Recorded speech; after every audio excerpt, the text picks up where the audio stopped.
of you take all of that sound and you take it right back in. You go, back at you. Okay, so, more stories. When we have time off, there are things to talk about, because usually I drive to work, and I'm here all day, and I drive home, and I, take my hot toddy, and I go to bed. And so now I have some things to talk about, because during the holidays, I mentioned yesterday that, we have a weekend house up north, and we go to on weekends, and for the holidays, we were there the entire time. So we're up north, and when I say up north, I mean, of course, the North Pole.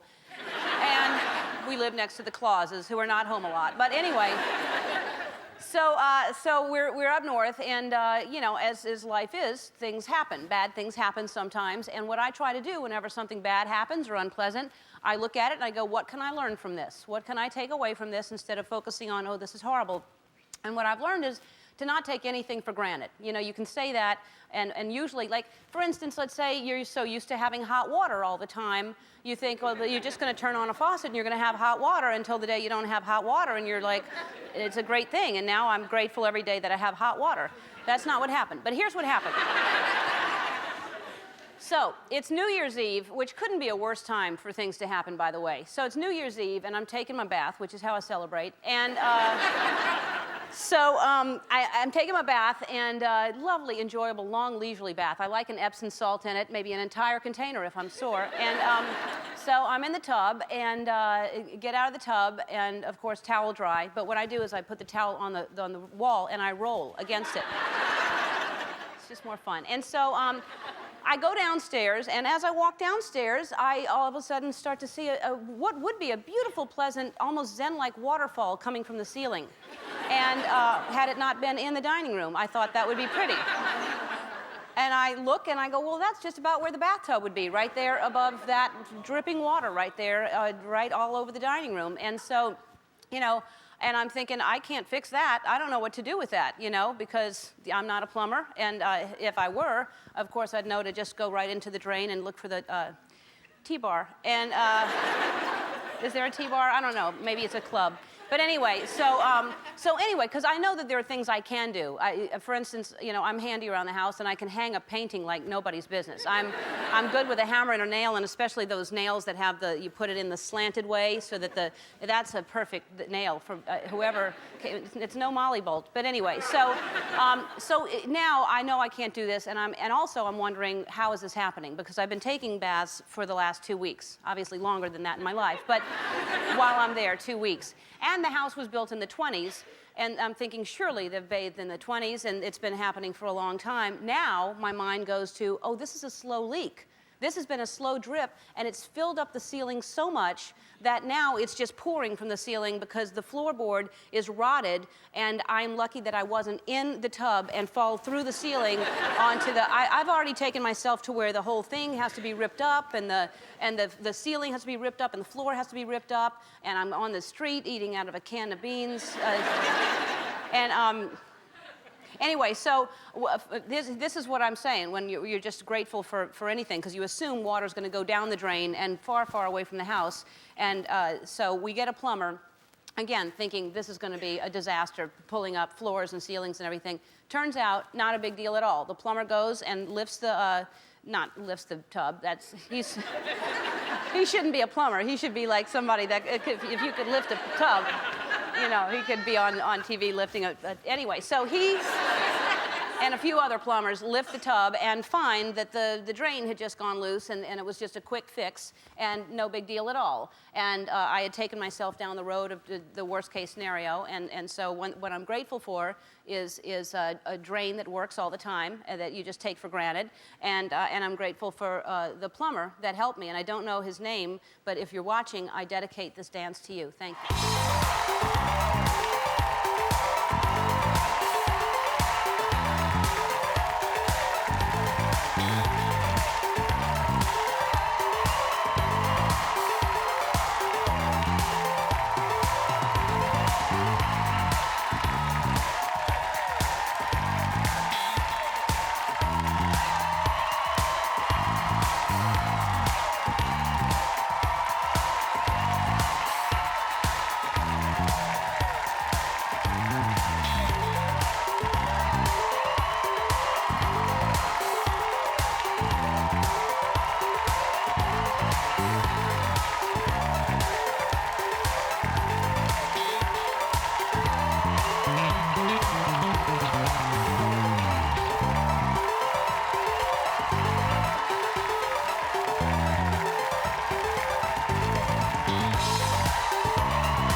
the story, you thought it was going to end up really, really bad. And no, it didn't. That's the thing. All of a sudden, what I'm doing is I'm bringing baths back to daytime. And that's my gift to you. You're welcome. Hey, we're deep into 2007, and I look back, we have 2006 full of shows. We do a show every single day, and every show is about an hour long, and a good chunk of that is good. And so I wanted to pick some of our favorite moments of 2006. I've been asking you to go to our website and submit your ideas so far. A lot of you like the snake that seemed to wrap itself around my area. And then when I was golfing with Tiger Woods, when I hit the golf ball, that was pretty impressive.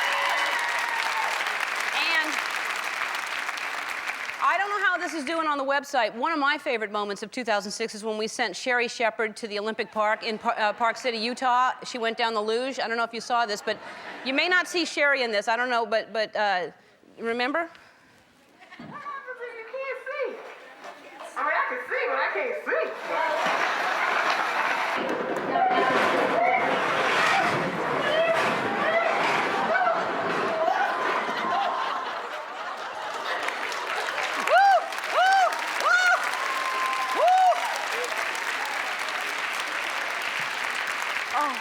God, I don't know how many times we watched that after that happened.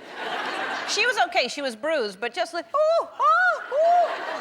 So go to our website and vote on your favorite, or you can suggest something that we haven't even thought of. And again, I want to keep thanking people. I get gifts all the time, but for the holidays, you sent me wonderful gifts. And here's a letter that I got with one of my gifts. And Dear Ellen, where I come from, we have Ellen Street. This street is a very lonely street. It has no houses on it and is only a block, but it's my favorite street in the city. I just happened to be driving by one day and noticed that the bolts were hanging out, and I went back later that night and stood on the top of my car and ripped it off the pole and decided to send it to you for Christmas. Have a great Christmas and a Happy New Year. Tell your mama I said hi. Sincerely, Jay Matlin in Lancaster, Ohio. So here it is. She sent me the...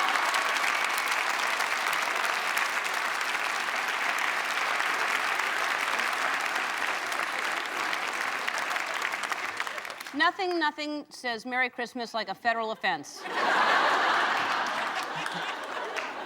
Thank you for your thoughtful gift. I've gotten some great gifts and some bad ones. And we asked you to send in your worst Christmas gifts ever, and you did. So now it's time for our segment, Worst Christmas Gifts Ever.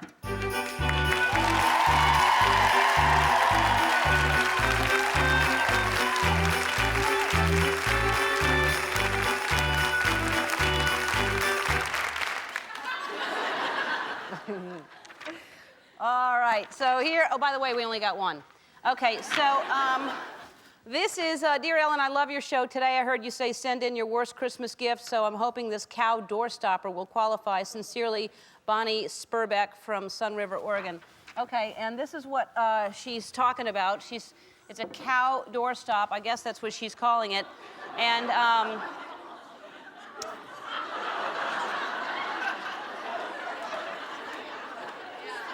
I don't believe this cow has been milked in a while.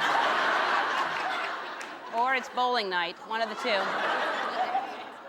See, that's again what I'm talking about. You see something and you can look at it one way or another way. And this is, she says it's the worst Christmas gift ever. I started thinking about it and I had all day to play with it. This could be so many things. It's so many wonderful, wonderful, what about an ice pack? You put it in the freezer and it chills up and it actually, you put it on your whatever, if you've been punched in the jaw. Anywhere. Or, it could be an eyeglass holder. You can put it someplace.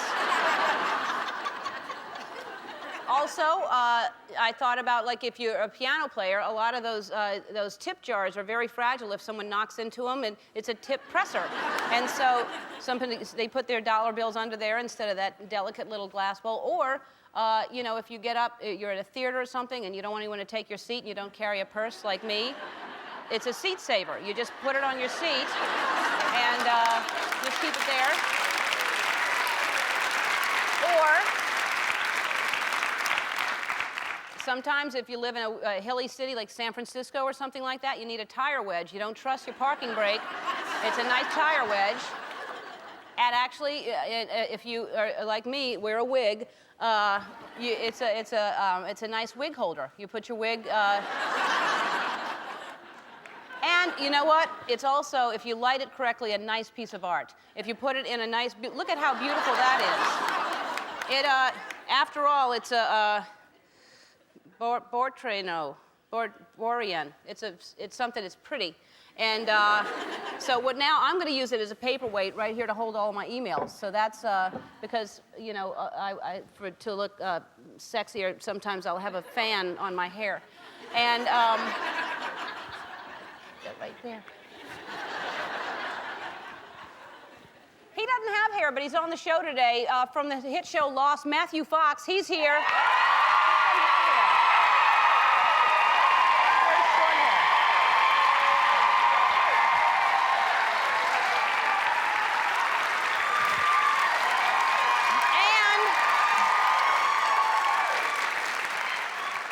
I don't know if you love tennis. I love tennis, and even if you don't love tennis, you got to appreciate this. She holds more titles than any other tennis player in the world. Martina Navratilova is here.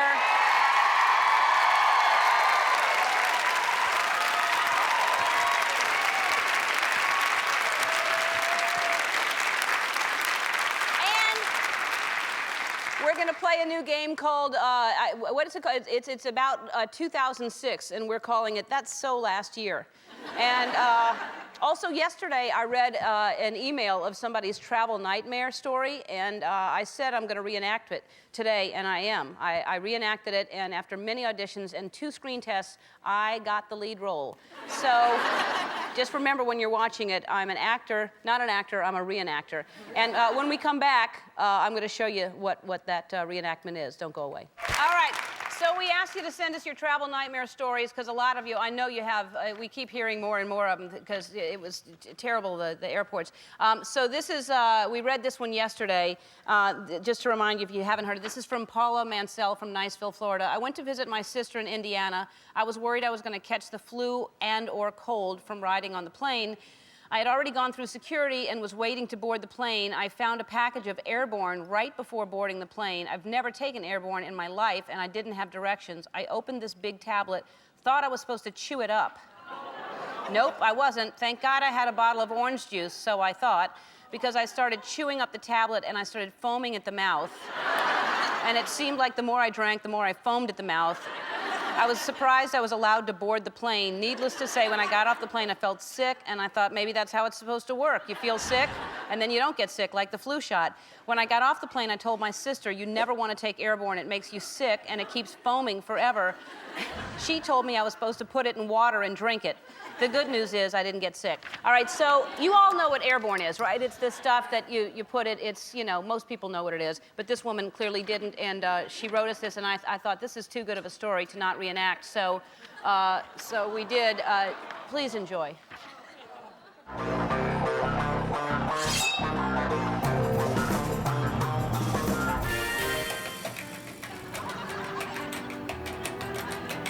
Dear Ellen, I went to visit my sister in Indiana. I was worried I was going to catch the flu and/or cold from riding in the plane.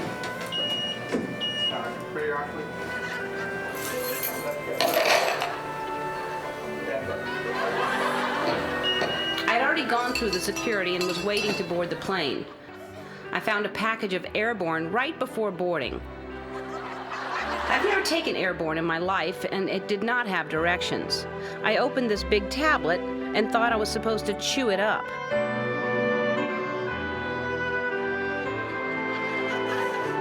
Nope, I wasn't. Because as I started chewing up the tablet, I started foaming at the mouth.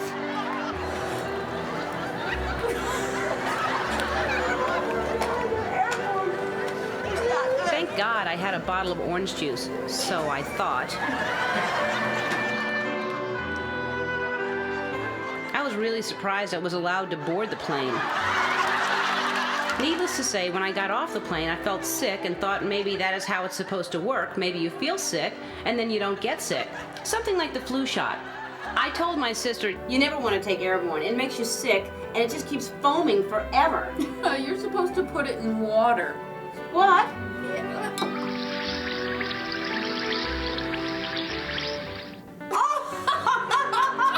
The good news is, I didn't get sick.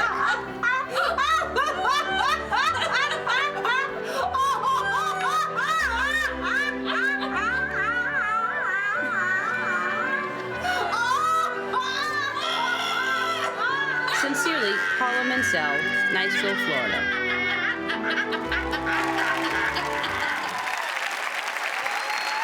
All right. So the best part of this story is actually Airborne got word that we were going to do this, and we have Airborne for everybody in the audience today. They sent it out. We'll be right back with Matthew Fox after this. Don't go away. Our first guest stars on one of my favorite TV shows, Lost, and he can also be seen in the new movie We Are Marshall. It's in theaters now. Please welcome back Matthew Fox.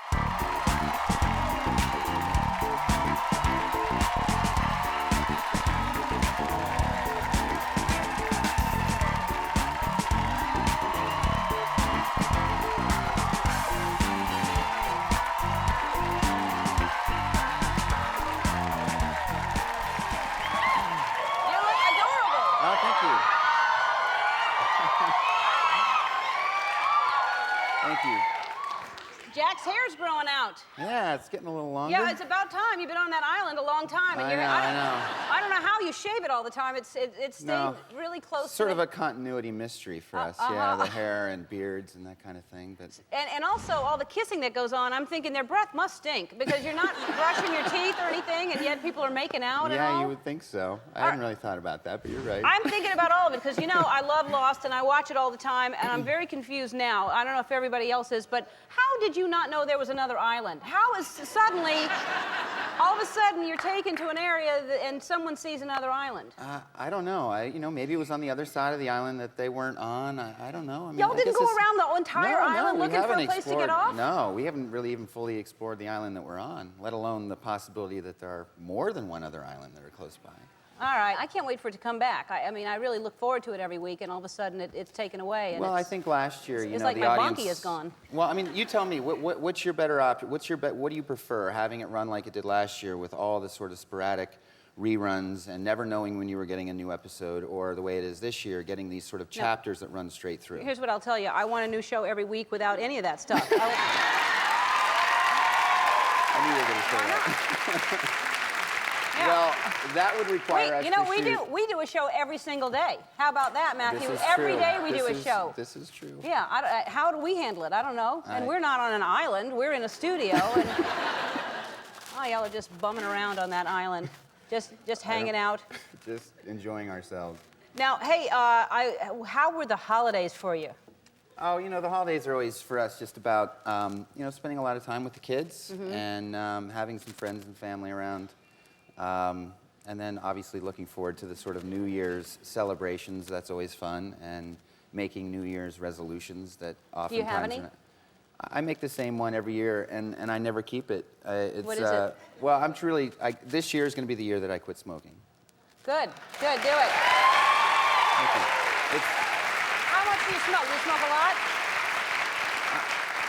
I go through periods where I smoke a lot, depending on how sort of stressful my life is, and then it's been a battle for me for a lot of years, and I'm really tired of it, and just feel terrible about it. With I have kids, and it's just that's really trying to hide it from them, and I just honestly feel terrible about it. So this is the year that it's going to happen. You know, I quit. I got hypnotized.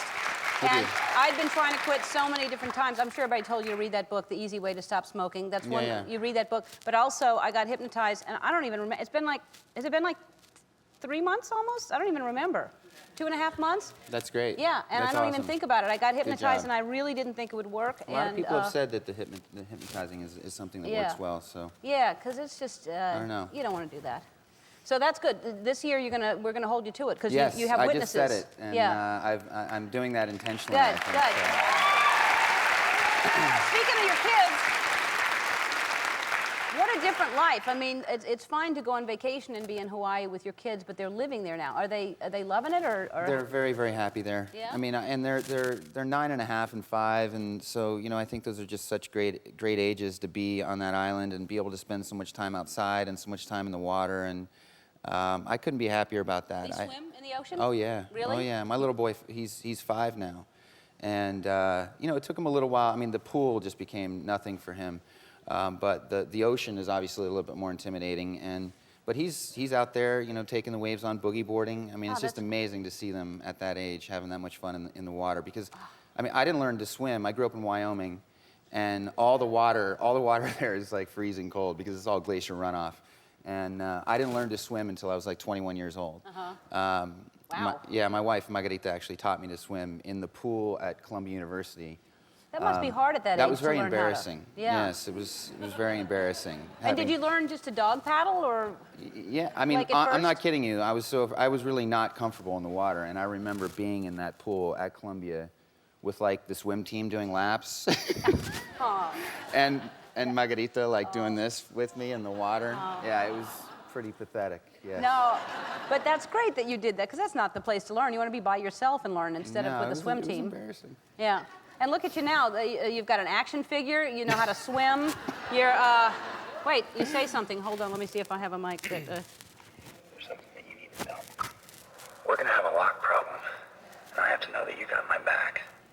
Ooh, you can play with that for hours. Nice. Yeah.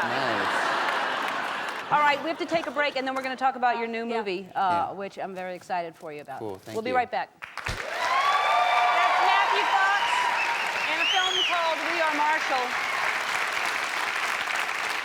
We Are Marshall is based on a true story. Do you want to tell everybody what it's based on? Yeah, in 1970, the Marshall University football team and a bunch of supporters, 75 people were killed in a plane crash landing in Huntington, West Virginia. And the movie is really about the year after that crash and about these two coaches refielding a team. I play a character, Red Dawson, who I've gotten to be very, very good friends with, and just is an amazing guy. And he was an assistant coach under the coach of the team that went down. And he gave up his seat the night of that flight to another coach, just out of a gesture of kindness for that coach to get back quicker to see his granddaughter's piano recital, actually. Wow. And has lived 35 years with a lot of survivor guilt and a very, very heavy burden. And the making of this movie, I can honestly say, I mean, he's told me as much, has just been, I think, a very cathartic experience for him. And I think some of that has been lifted from him. It's obviously not anything that you ever really get over. And, Yeah. But he's an amazing guy, and I just admire and respect him so much. And it was so important to me that I tell this year of his life that he turned over to me to do it with, to do it right. Mm-hmm. And it was an amazing experience making this movie. Just had a great time. I bet. And you played football in high school, right? So. And college, actually. And college? Yes. Were yes. you good? Was this something that's very?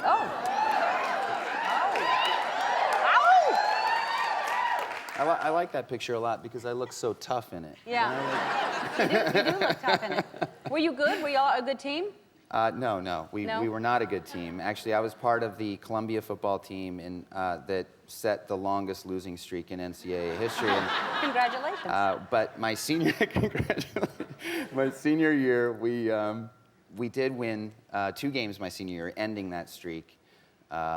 And so that was a big time for us. You learn a lot from that kind of adversity, and I think all organized sports have a lot to teach you about life. But certainly that experience for me, I think there's a lot of things that I've used in my life, many things I probably don't even really know. But certainly perseverance and believing in yourself in the face of adversity. Absolutely. And overcoming at 21 years old, I really think that's a huge accomplishment, that you're scared of swimming and to learn to swim at 21. Yeah. I'm serious. I think that's really admirable. Well, thank you. So, all right.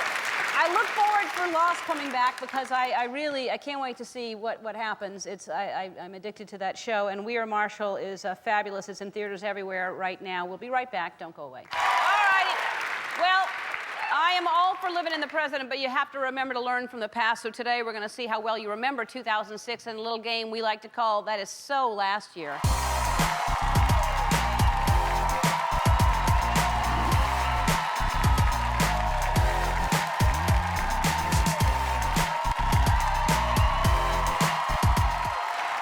and you'd say. All right, let's meet our contestants. Where are Stephanie Yamas and Chris Spowart?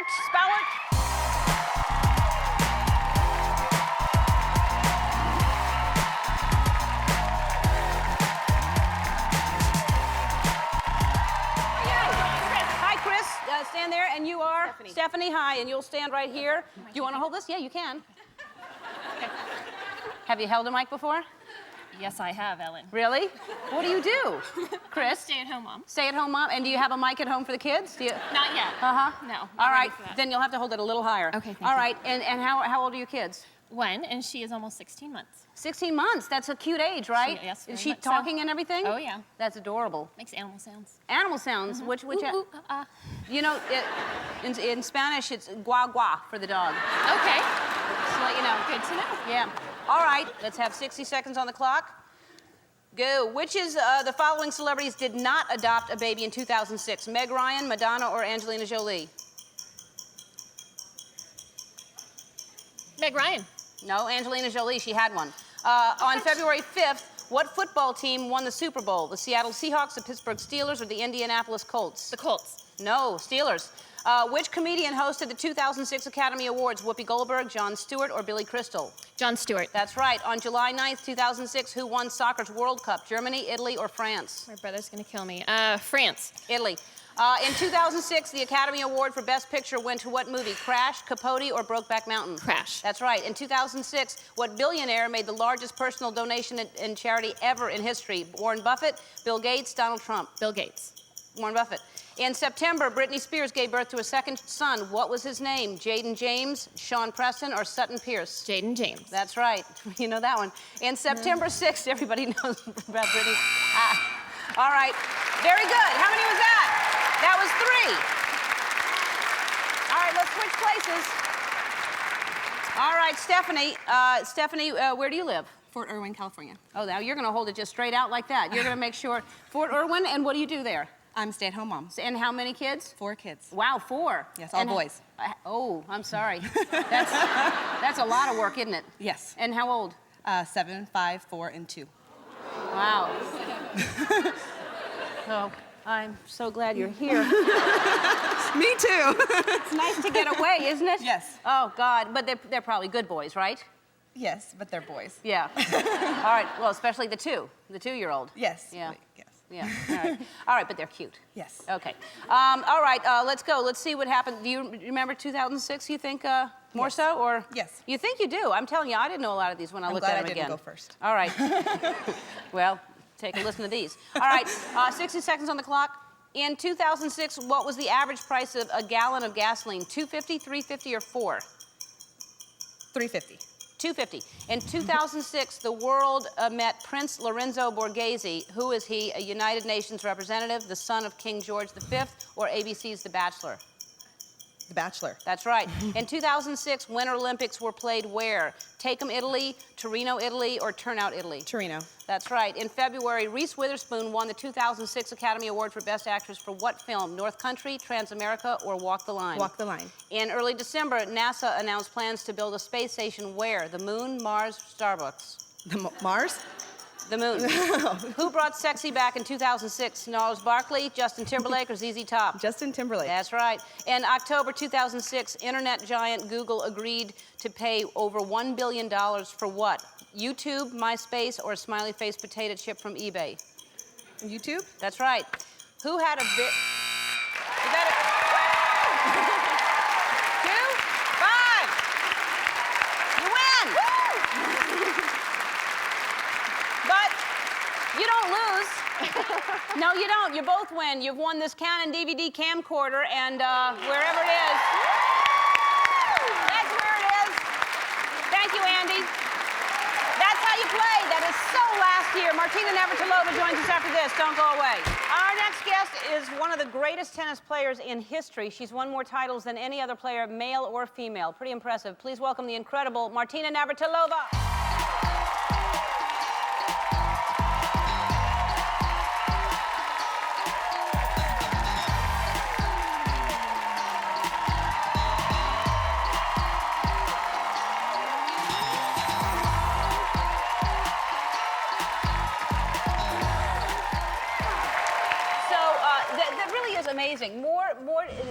titles than any male or female. That's amazing. It is, isn't it? Now, in this, it is. It is. Hey! If it's truth, it ain't bragging, right? Yeah. So, and I think, because I read this, earlier this morning, you said when you were 8 years old, you were going to win Wimbledon. Well, I think my father said it, but I wanted to win. Uh-huh. And people at the club laughed at him, and they stopped laughing. And about 14 years later, so it's a sort of long-term goal, but I got there. No, yeah. but it's true. Don't you think that if you set your mind to something like that, I mean, Absolutely. that's exactly why it happened? And I think it's important athletes really learn to set goals early, and they figure out how to break it down to smaller goals, so then every day when they get up, they know exactly what they need to do to get to that long-term goal. So, whether it was getting up in time to catch the train to go to school and then go to practice, or it was later on then playing tournaments and waking up early so I can practice, it was always keeping that long-term goal in mind. Because there has to be, in order to accomplish that kind of structure in your life, that kind of discipline, like to go to bed at 9 o'clock when you don't want to go to bed at 9 o'clock. Yeah. It's, especially when you get older also, you really have to watch what you eat, how you train. You have to do it exactly right, because if you overdo it, then you pay the price. And, I got to the point where, I like drinking beer here and there. But now I couldn't even have like half a beer, because the next morning I would just wake up a little sluggish. And, really? Because you train so hard, you don't want to give up anything on the court because you had half a beer the day before. Right. At the same time, the beer helps me sleep. So it's like, Right. I don't know, which way do I go? Yeah, well, I say sleep. Yeah, that's what I opted for most of the time. Well, that's what this book is about. You have a book called Shape Yourself, which is great because it's about exercise, but it's also about, and you're proud to say you're 50 years old, and you look amazing for 50. Hey. Your body is, And it's all me, too. which looks the best. Thank you. Yeah, So- I'm collecting AARP benefits finally. I've been talking about it for years now. I finally get those discounts. Right. So now, because a lot of people are now saying it's, New Year's resolution is to diet, to eat. What do you think it is about, why do you look so good? What can people do? Well, I think the key is there is no easy fix, and that's what we always try to do, an easy quick fix, but it's an easy slow fix. And that's where my book, I think, is different. Number one, it tells you stories so people can relate to it.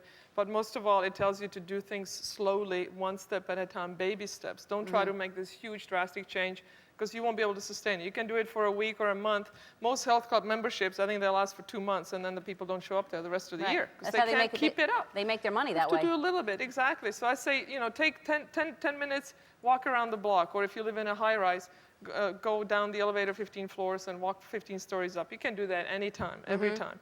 But if you say, I'm going to work out for an hour and a half today, you won't be able to do that every single day. So And take small steps. do you eat anything you want? Well, in moderation. I like sweets, but if I have chocolate just about every night, but I just have a couple of little blocks of it. Well, I don't eat the whole bar. How can you do that, though? See, Well, that's how do you have that and go, okay. Because that way I can have it every day, and I don't put on weight. So again, it's that long-term goal. Right. It's like, I want to have it now, but just have a little bit. Again, don't overdo it. It's all in moderation. People know this, but if you keep that long-term goal in mind, then you can sustain it. Right. All right, well, show us one thing that you said. We talk about everybody wants, to have a flat stomach, a tight stomach, but it really isn't. I don't have one right now after the holidays either. I don't want to hear it. I don't want to hear that you're not in shape. Do not even start well, that. my mom showed me how to make strudel, so I was baking strudel, and I ate it too. Well, that's all right, though. That's what all you right. said. All right, so what is this? I have one of these in my gym. What are you going to do with this ball that's going to help us with, it's back, basically? It's for stomach and it's for back also. First of all, most people concentrate on the stomach crunches because they want the flat stomach, but then that imbalances the back, and a lot of times, most of women, most of people have problems with their lower back, especially later in life. So this sort of teaches you to balance it and do both. So what do you do? Because this is so good for so many things, this ball, right? Oh, it's a great piece of furniture. It is. Yeah. People sit on it and work Yeah, at their you can sit on computer. it. But So it's what's very the basic. back Anybody exercise? can do it at any level. You just sit on it. Actually, it's a good thing to put like a rolled-in towel or something between your legs, between the knees to keep it in proper position. Then the hips off, and then you just put your arms on your shoulders and just do this guy right here. And then when you get better, you do it for about 45 seconds to a minute and a half. And you need to keep your stomach in as you go up with the shoulders up. And then when you get better, you put your hands behind your back. Makes it a little more difficult. And that's good for your back too? No, this is for your stomach. This is for your just stomach. the stomach. Okay. For the back, very simple the other way. Or you can do it on the floor for the back. I'll show you. You just lay on the ball with your belly button in the middle. And you just do a little, these guys like that. See, very simple. You start the movement with your thigh, with your inner thigh. Harder than it looks. And then- I've done that. And then you can roll up a little further and you go this way. And if this is too hard on the ball, then just do it on the floor. You just lay down. Right. And just do little opposite ends, opposite arm, opposite leg. And then when you get better, you do both of them, called Superman. Yeah.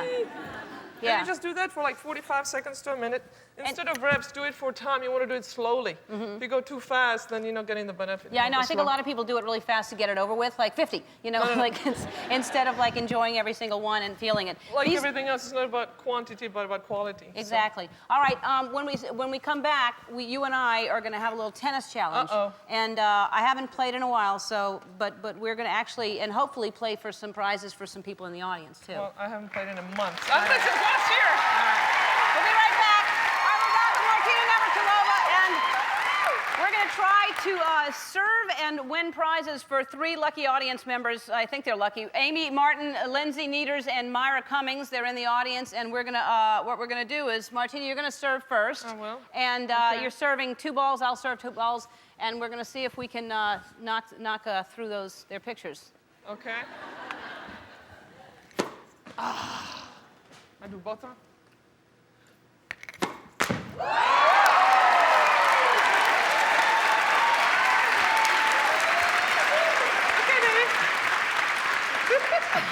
God, this is called not. Champions This Adjust, is baby. not fair at all. Well, life's not fair. Oh, close. So not Close. close. Yeah, what Hit they the say people in the about close. stand.